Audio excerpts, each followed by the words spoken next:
बिस्मिल्लाहिर्रहमानिर्रहीम। अस्सलाम वालेकुम। मैं हूं Mohsin Shahzad Mohsin. Students, previous class में हमने सिंपल हार्मोनिक मोशन और यूनिफॉर्म सर्कुलर मोशन के बारे में पढ़ा था और उसके बाद हमने यूनिफॉर्म सर्कुलर मोशन को सिंपल हार्मोनिक मोशन के साथ रिलेट करवा के इंस्टेंटेनियस डिस्प्लेसमेंट की वैल्यू फाइंड की थी। आज की क्लास में हम इंस्टेंटेनियस वेलोसिटी के बारे में पढ़ेंगे, यानी इसमें भी हम इंस्टेंटेनियस वेलोसिटी का फॉर्मूला फाइंड करेंगे। लेकिन याद रहे कि ये इंस्टेंटेनियस वेलोसिटी हम यूनिफॉर्म सर्कुलर मोशन या फिर सिंपल हार्मोनिक मोशन के लिए फाइंड करेंगे। उसके बाद फिर हम एक्सेलरेशन का फॉर्मूला भी इसी तरह से फाइंड करेंगे। अब क्योंकि मैंने आपको बताया था कि जो यूनिफॉर्म सर्कुलर मोशन है वो सिंपल हार्मोनिक मोशन के साथ रिलेट करती है, तो फिर जब हम सिंपल हार्मोनिक मोशन के लिए वेलोसिटी, डिस्प्लेसमेंट या एक्सेलरेशन के लिए फार्मूलाज कैलकुलेट करते हैं तो फिर हम सर्कुलर मोशन का ही इस्तेमाल करते हैं। अब इसके लिए फिर से हम सर्कुलर मोशन को ही कंसीडर करेंगे। यहाँ ऑब्जेक्ट है जो कि सर्कुलर मोशन परफॉर्म कर रहा है। यहाँ पर अगर आप देखें, यहाँ आपको क्रॉस नजर आ रहा है। ये जो हॉरिजॉन्टल लाइन है, ये हॉरिजॉन्टल लाइन मीन पोजीशन को शो करती है। सर्कुलर मोशन में ये बातें मैंने आपको समझाई थी। और यहाँ पर ये जो लाइन है, वर्टिकल लाइन, DE लाइन, ये प्रोजेक्शन लाइन को शो करती है। मतलब कि ऑब्जेक्ट जो सर्कल के अंदर घूम रहा है उसका प्रोजेक्शन हम इस लाइन के ऊपर स्टडी करते हैं और ये वो ऑब्जेक्ट है जो कि सर्कुलर मोशन परफॉर्म कर रहा है। अब अगर हम देखें तो इसने अपने मेन पोजीशन से इतना डिस्प्लेसमेंट कवर कर लिया और मेन पोजीशन से जो इसने सर्कुलर मोशन के फॉर्म में जो एंगल बनाया है, जो एंगुलर उसका डिस्प्लेसमेंट है वो ओमेगा टी के इक्वल है। अब क्योंकि ये जो लाइन है OP लाइन, ये सर्कल का रेडियस है जो कि मैक्सिमम एम्पलीट्यूड को शो करता है और हम इसको x0 के साथ रिप्रेजेंट करते हैं। सर्कल के अंदर घूमते हुए ऑब्जेक्ट के पास एंगुलर वेलोसिटी भी होती है और टेंजेंशियल वेलोसिटी भी होती है। अगर हम इसकी टेंजेंशियल वेलोसिटी बनाएं तो ये कुछ इस तरह से बनेगी। टेंजेंशियल वेलोसिटी जो होती है वो सर्कल के रेडियस के ऊपर परपेंडिकुलर होती है, यानी यहाँ पर जो एंगल बनेगा वो 90 डिग्री का बनेगा। अब अगर हम देखें तो ये एक वेलोसिटी एक वेक्टर क्वांटिटी है और वेक्टर क्वांटिटी किसी सर्टेन एंगल पर मौजूद है। इसको सॉल्व करने के लिए हम इसके कंपोनेंट बना लेते हैं। अगर हम इस वेक्टर के कंपोनेंट बनाएं तो हमारे पास दो कंपोनेंट बनते हैं। एक PN, ये वाला कंपोनेंट जो मैंने ग्रीन से बनाया, और एक दूसरा ये वाला कंपोनेंट जो मैंने रेड से बनाया है। अब अगर हम इसमें यहाँ पर बनने वाले एंगल की बात करें तो यहाँ पर एंगल बनता है 90 माइनस थीटा। अब देखिए कि ये एंगल किस तरह से बनता है। अगर तो आप देखें ना तो यहाँ पर ये सर्कल का रेडियस है x0 और ये वेलोसिटी का कंपोनेंट है, यानी वेलोसिटी है जो कि टेंजेंशियल वेलोसिटी, और यहाँ पर एंगल बनता है 90 डिग्री। और यहाँ पर इसका ये कंपोनेंट भी है जो कि यहाँ पे एंगल बना रहा है थीटा। अब टोटल एंगल तो था 90 डिग्री, उस 90 डिग्री में से ये वाला एंगल आपने इसमें से निकाल दिया, और अगर ये एंगल आप निकाल देंगे तो 90 का जो बाकी ये वाला पोर्शन है ये रह जाएगा, और यही आपने फाइंड करना था जो कि बनेगा 90 माइनस थीटा के इक्वल है। और यहाँ पे जो O से N तक का जो डिस्टेंस है ये हमारे पास इंस्टेंटेनियस डिस्प्लेसमेंट x होता है। अब इन सारी बातों को हम साथ लिख भी लेते हैं। यहाँ पर जो लीनियर वेलोसिटी है इस पॉइंटर P की, वो सर्कल में घूमते हुए किसी भी इंस्टेंट पर अलोंग टेंजेंट होती है। अब चैप्टर नंबर 5 के अंदर हमने पहले पढ़ रखा है कि जब हम टेंजेंशियल वेलोसिटी को एंगुलर वेलोसिटी के साथ रिलेट करवाते हैं तो हमारे पास जो फॉर्मूला होता है वो V is equal to R omega होता है। इस V के साथ आपने P इस वजह से लिखा है कि ये इस पार्टिकल P के, इस पॉइंटर P की जो वेलोसिटी है, इस वजह से हमने इसको P से रिप्रेजेंट किया। अब हम जानते हैं कि यहाँ पर जो R है ये x0 के इक्वल है। R सर्कल का रेडियस होता है जिस सर्कल के अंदर ऑब्जेक्ट घूम रहा होता है, और हमारे इस केस में सर्कल का जो रेडियस है वो x0 के इक्वल है।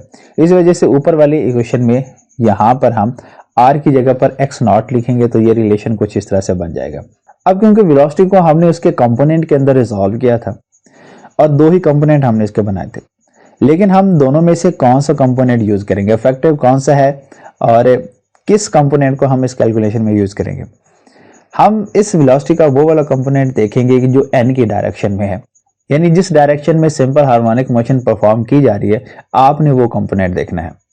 अगर आप इस कंपोनेंट NP की बात करते हैं तो ये हार्मोनिक मोशन के परपेंडिकुलर है, जबकि अगर आप इस पॉइंट की बात करते हैं, चलिए इस पॉइंट को मैं M कह देता हूँ, तो इस एम एन को देखें तो ये वो कंपोनेंट है जो कि एन के डायरेक्शन में है, यानी एन के पैरेलल है, जो डायमीटर की लाइन डी ई है उसके पैरेलल है। इसका मतलब है हमारे पास यहाँ इफेक्टिव कंपोनेंट ये वाला है, हम इसको यूज करेंगे। तो इस बात को हम यहाँ पर लिख भी लेते हैं कि velocity of the point P will be actually that components of the VP which is parallel to the direction of the motion of the point N. जो इस पॉइंट एन के डायरेक्शन में कंपोनेंट होगा हम उसको यूज करते हैं। अगर हम देखें तो यहाँ पर दो ही तो कंपोनेंट इसके बनते हैं, एक ये वीपी है ना, क्योंकि ये बनेगा वीपी कॉस थीटा नहीं होगा, ये बन गया 90 माइनस थीटा होगा, और ये इसके बिल्कुल सामने वाला जो होगा ये कहलाएगा वीपी साइन 90 माइनस थीटा। इस तरह से ये लिखा जाएगा।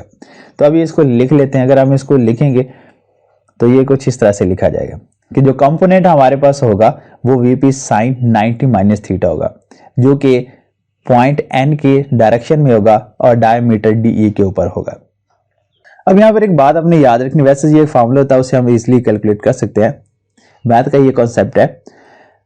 अगर यहाँ पर एंगल 90 डिग्री हो ना तो इस साइड पे जो फंक्शन होता है वो चेंज हो जाता है, साइन हो तो वो कॉस बन जाता है, कॉस हो तो वो साइन बन जाता है, और उसके बाद ये 90 खत्म करके उसके सामने जो एंगल होता है वो लिख लिया जाता है। तो यहाँ से ये जैसे v is equal to V P sine 90 minus theta है तो ये बन जाएगा v is equal to V P cos theta बन जाएगा। ठीक है, तो इस 90 की वजह से जो साइन होगा वो कॉस में कन्वर्ट हो जाएगा। तो ये रिलेशन हमारे पास कुछ इस तरह से बन जाएगा। अब नेक्स्ट क्या करेंगे, हमारे पास जो वी पी की वैल्यू है ये पहले हम कैलकुलेट कर चुके हैं, जो कि होती है एक्स नॉट ओमेगा की इक्वल होती है। तो वी पी की वैल्यू हमने यहाँ पर रिप्लेस कर दी। अब यहाँ पर मैंने कॉस थीटा भी तो लिखा है जिसका कलर मैंने चेंज किया। बेसिकली हमने अब इस कॉस थीटा की वैल्यू फाइंड करनी है। अगर हम इस कॉस थीटा की वैल्यू फाइंड कर लेते हैं, वो वैल्यू यहाँ पे प्लेस करेंगे तो हम वेलोसिटी बड़ी आसानी से फाइंड कर सकते हैं उस पार्टिकल की जो सर्कुलर मोशन परफॉर्म कर रहा है या फिर सिंपल हार्मोनिक मोशन परफॉर्म कर रहा है। तो कॉस थीटा फाइंड करने के लिए हम क्या करते हैं, यहाँ से एक ट्राइंगल है उसका यूज करते हैं। अब ट्राइंगल हमारे पास सामने ये बन रही है। कौन कौन सी ट्राइंगल है, हम देखेंगे ट्राइंगल NPO। अब ट्राइंगल NPO के अंदर हम देखें तो O से P तक का जो डिस्टेंस है ये बेसिकली हमारे पास हाइपोटेन्यूज है जो कि x नॉट के इक्वल है। O से N तक का डिस्टेंस है ये परपेंडिकुलर है जो कि x के इक्वल है, और N से P तक का डिस्टेंस ये बेस लाइन है जिसकी वैल्यू हमें पता नहीं है। लेकिन अगर हम कॉज की रेशो को देखें तो इसकी जो रेशो होती है वो बेस डिवाइडेड बाय हाइपोटेन्यूज होती है। बेस मतलब कि ये वाली लाइन डिवाइडेड बाय हाइपोटेन्यूज ये वाली लाइन। अगर हम देखें तो यहाँ पर ये हाइपोटेन्यूज की वैल्यू तो हमें पता है जो कि x नॉट के इक्वल है, जबकि जो बेस लाइन है इसकी वैल्यू हमें पता नहीं है जो कि NP है।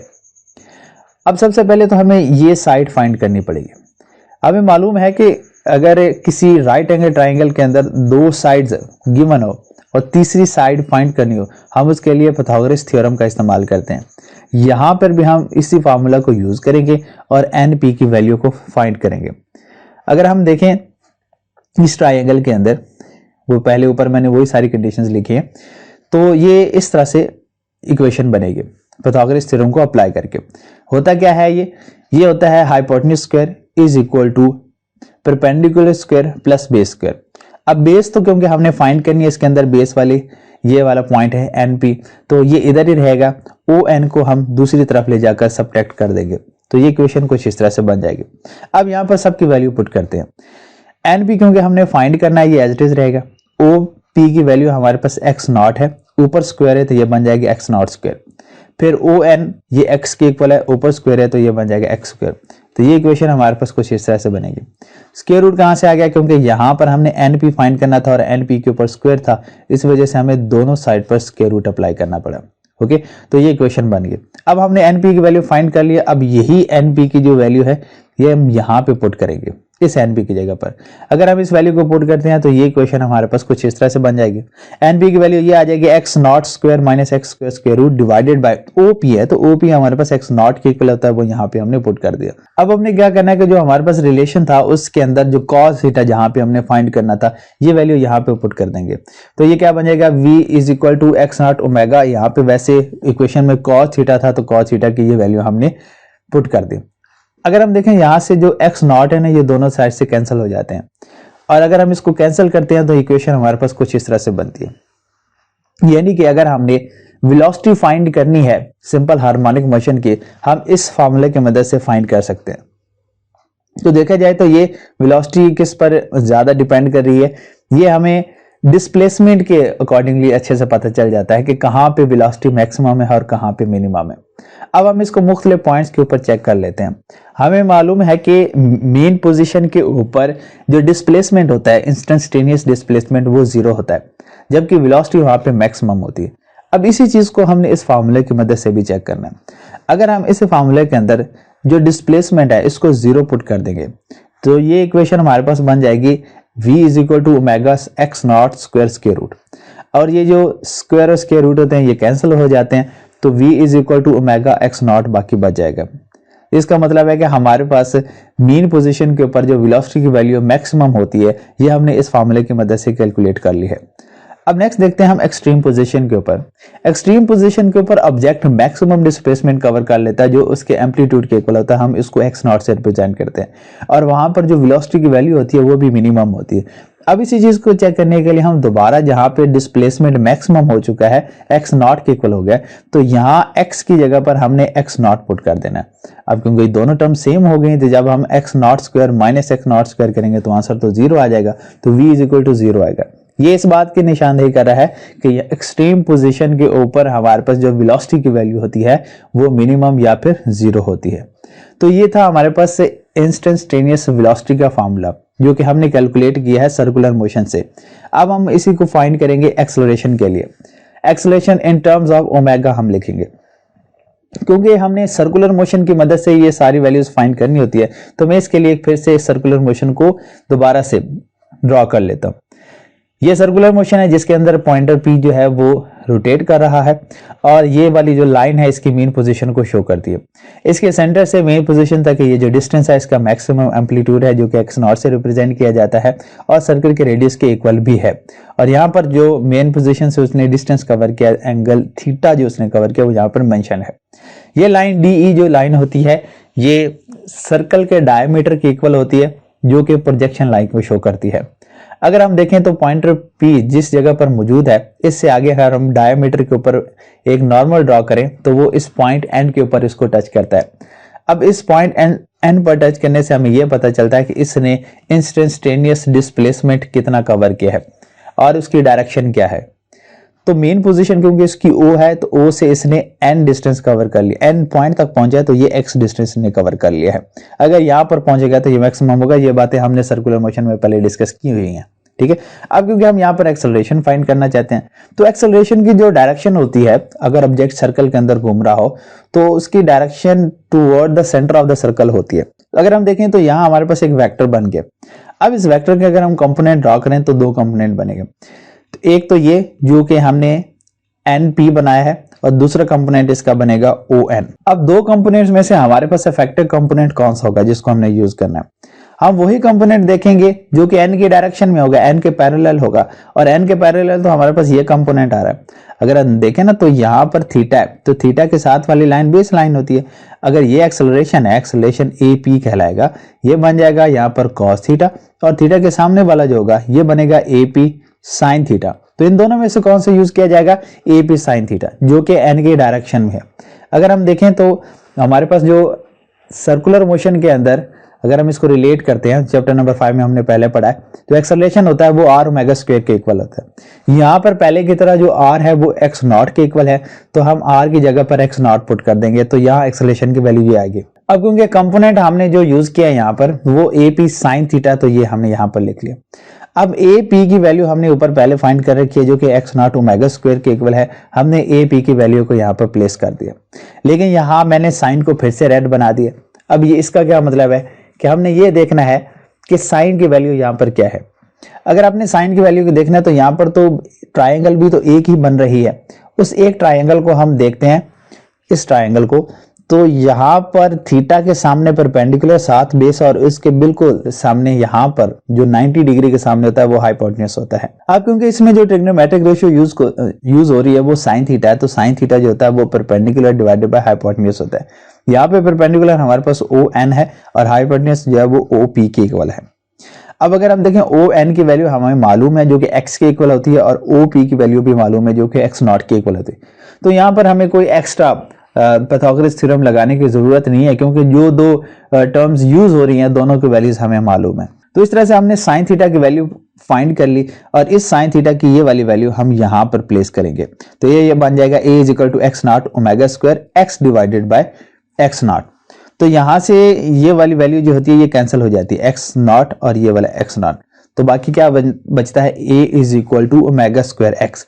तो ये हमारे पास एक्सेलरेशन फाइंड करने का फॉर्मूला है कि किसी भी सिंपल हार्मोनिक मोशन के अंदर प्रोड्यूस होने वाले एक्सेलरेशन की वैल्यू हम किस तरह से फाइंड करते हैं। तो ये भी देखा जाए तो डिस्प्लेसमेंट के ऊपर ही डिपेंड कर रहा होता है। अब क्योंकि हमें मालूम है कि जो एक्सेलरेशन की डायरेक्शन होती है वो टुवर्ड द मेन पोजीशन होती है, तो इस वजह से हम यहाँ पर नेगेटिव साइन लगाएंगे। तो ये बन जाएगा a is equal to minus omega square x बन जाएगा। अगर दरम्यान में ओमेगा देखें ना तो ये कांस्टेंट टर्म होती है, तो हम इसको ऐसे भी लिख सकते हैं a is equal to minus constant x. अगर हम कांस्टेंट को हटाएंगे और ये इक्वलिटी का साइन भी हटाएंगे तो हमारे पास प्रोपोर्शन का साइन आ जाएगा। तो ये बन जाएगा a is directly proportional to minus x, और यही हमारे पास सिंपल हार्मोनिक मोशन की कंडीशन भी होती है। ये बिल्कुल मैंने फर्स्ट लेक्चर में आपको समझाया था। तो इस तरह से हमने एक्सेलरेशन की वैल्यू भी in term of omega calculate कर ली। तो यहाँ पर हमारा यूनिफॉर्म सर्कुलर मोशन वाला जो टॉपिक है वो कंप्लीट हो जाता है, क्योंकि आज के लेक्चर में जो हमने दो टॉपिक्स पढ़े हैं ये बेसिकली सिंपल हार्मोनिक मोशन और यूनिफॉर्म सर्कुलर मोशन के साथ ही रिलेट करते हैं। तो इस क्लास में इतने ही, आपसे मुलाकात होती है इंशाल्लाह नेक्स्ट लेक्चर में। तब तक के लिए अल्लाह हाफिज।